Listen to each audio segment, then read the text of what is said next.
What up, you guys? Let's do a quick workout and then I'm gonna give you guys the ultimate Damon Ferrari garage tour.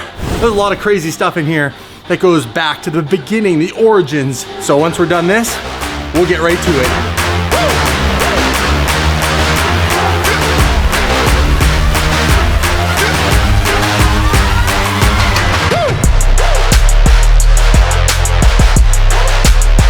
A huge shout out to composer who wrote the song, our Daily Driven Exotics theme song. And I'm dying here right now. It's crushed an hour on the bike. Let me clean up a little bit for you guys, put the DD hat back on, and give you guys a personal tour. Welcome back to another episode of Daily Driven Exotics, you guys. This is gonna be a fun one because as you can see, I never designed this garage to be anything other than a bit of a storage room. It is actually a two-car garage, but unfortunately we only have enough room with everything we got going on in here for basically the G-Wagon. As you guys all know, we're in like a quarantine self-isolation type of situation. I can, where I live in British Columbia, leave my house, get in a car, go to the grocery store, and just basically avoid the general public is what we've been told. If we don't need to leave our house, try not to leave your house. You obviously reduce the risk of transmission. We all know the situation. So can't go to the gym. Gyms are closed. They're not an essential service or business. So I went and first of all, my wife made me pick up this bike, which I was skeptical at first, but you can see I've been sweating my face off, and staying in shape during this whole situation is one of my number one things. It keeps me mentally sane because it exerts my body, gives me a bit of a workout. Now let's get to the stuff you guys really want to see. The DD kind of relics, or the DD kind of history museum here I have in my garage. So let's start with number one. And number one is my Seatbelt harness backpack. I actually built this custom online. You can actually get these in a lot of different kind of variations, but I have mine with the big Ferrari logo on the front, and the Seatbelt racing seats are harnesses, because this is actually what goes in a factory Ferrari race car. And what I had basically, which is what we're gonna get to, this seat from my 458. I took out the driver's seat, the stock seat, as you can see sitting here, and I put in the GT3 style racing seat along with some actual Seatbelt harnesses in my 458 when I built it into my version of a street GT3 car, which is really just a wide body over fender Liberty Walk wide body kit. But then I actually installed the Challenge 458 wing, chassis mounted wing, and I put on real dry carbon wide body GT3 mirrors, and it gave it a really aggressive look. This is the OG, you can see it right there, Ferrari 458 driver's seat that I ripped out of my car, and I put in the GT3 racing seat. So this is all that I have left, and it's near and dear to my heart. That's originally from the 458. And if you don't know what happened to the fate of that car, during Monterey Car Week, I was on a rally. We missed a turn. My co-pilot and I pulled over just past the turn. I chose to do a U-turn, shoulder checked and everything, and unfortunately there was another speeding car on the rally that also missed the turn. I did a U-turn and turned right out in front of that car, and unfortunately we collided and hit each other. Now, luckily for me, I probably wouldn't even be here today if it wasn't for the driver of that car swerving and driving through my front end of the Ferrari versus driving through my door. So a lot of people say, well, it was the crash that really launched your channel, and it wasn't the crash. The crash only got a few 100,000 views. At that time, that was okay, but I had already had million view videos, multi-million view videos. So that's actually not why the channel took off. And I'll tell you why the channel took off. It was that trip that I started virtually almost daily vlogging, or every second day doing an upload and being consistent. So for all the people who are ambitiously wanting to do YouTube but might not know what the key is, there is no secret. It's all honestly being in tune with what you do. You want something that's very duplicatable because you're gonna have to make a lot of videos. But the big trick is to be consistent.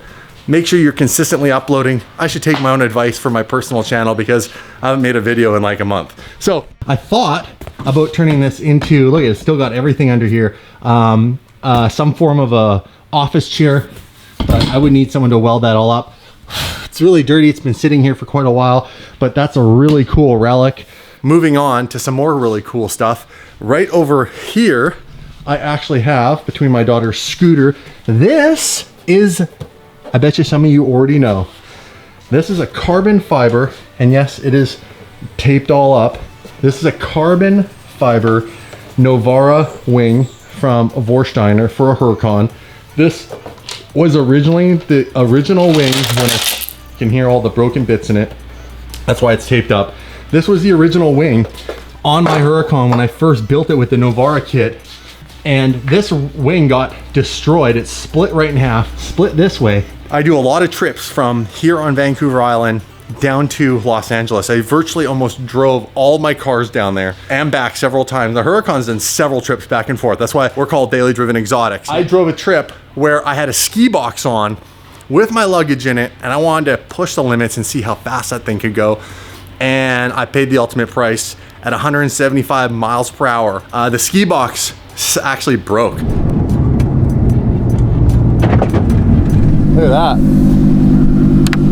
So what broke was the actual ski box. Just blew right off. All right, well that's the top. Ski box and everything was here. That's where the luggage ended up. Indestructible luggage. Yeah, looks like the board's good too.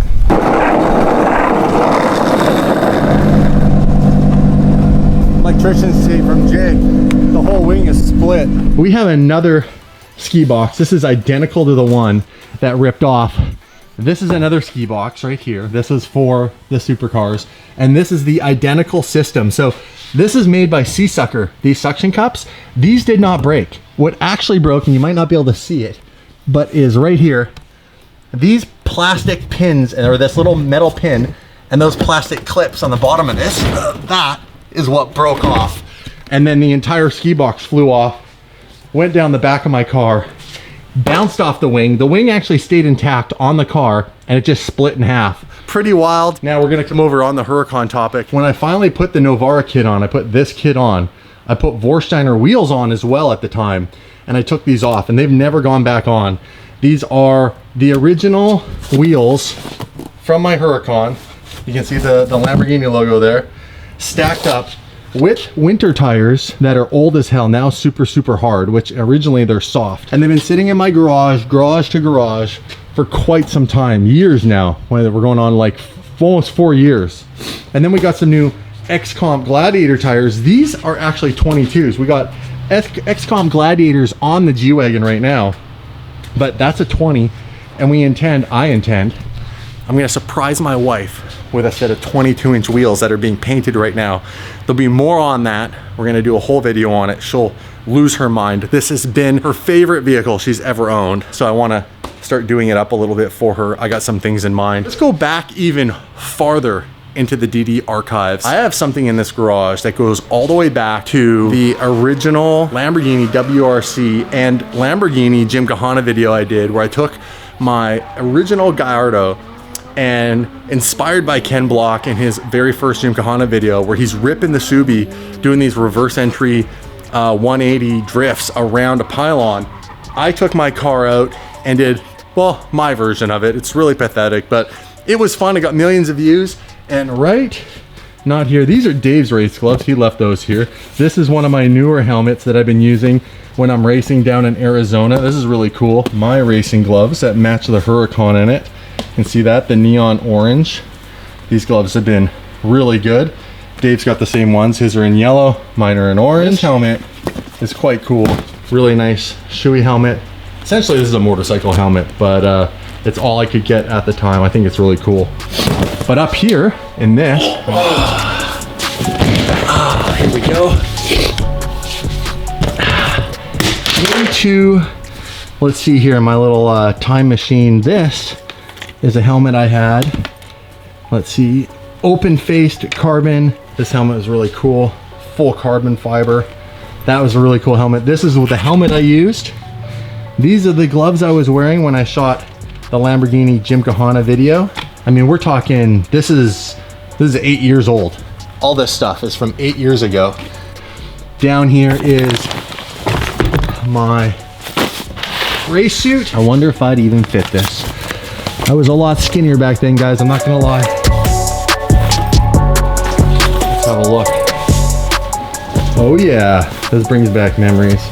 Got the Ferrari logo put up on there. That I did that afterwards once I got my Scuderia. It'd be really embarrassing if I don't fit this whatsoever. Oh, it's tight.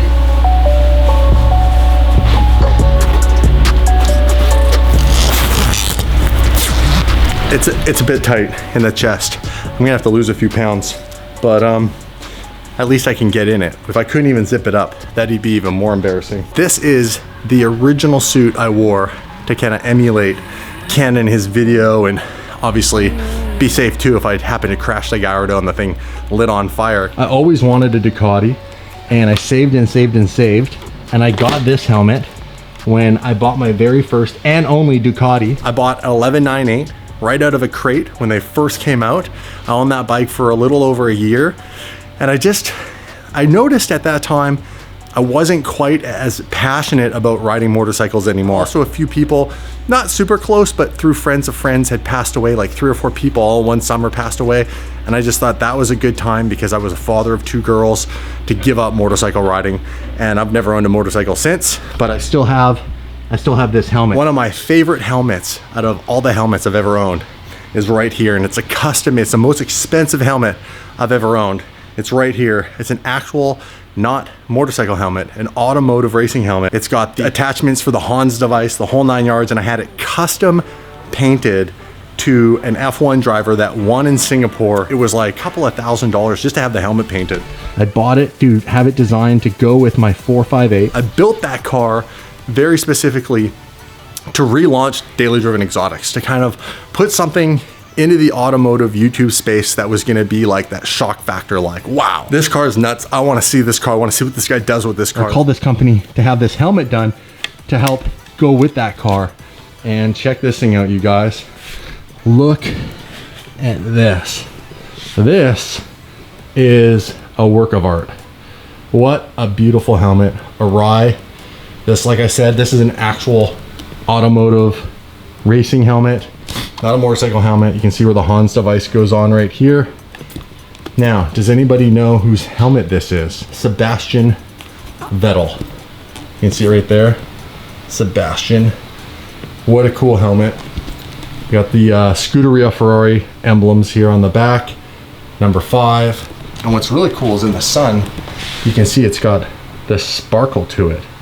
And this is my favorite helmet. I'm gonna start wearing it again now that I have the F12. This is gonna be the helmet I wear in the F12 when we do some crazy videos when it's done being built by Aaron Kaufman and Dean down in Dallas, Texas. I can't wait. It's gonna be about a 2-month process to get that car built, but when it's done, you guys are gonna see a reveal video with me wearing this helmet, and with Dean's help, we're gonna make a crazy, crazy video for you guys. I have a few other little tiny gems somewhere in here, but I'm not gonna dig them out because my wife will kill me for tearing all these boxes apart because I don't know where the stuff is. But if I find it, I'll include it in a future video, you guys. I hope you guys enjoyed this. I hope you guys are all staying safe. I gotta get out of this suit. I just did a workout on this bike, and now I'm wearing this suit, and I'm absolutely dying. Like, it's getting really hot here.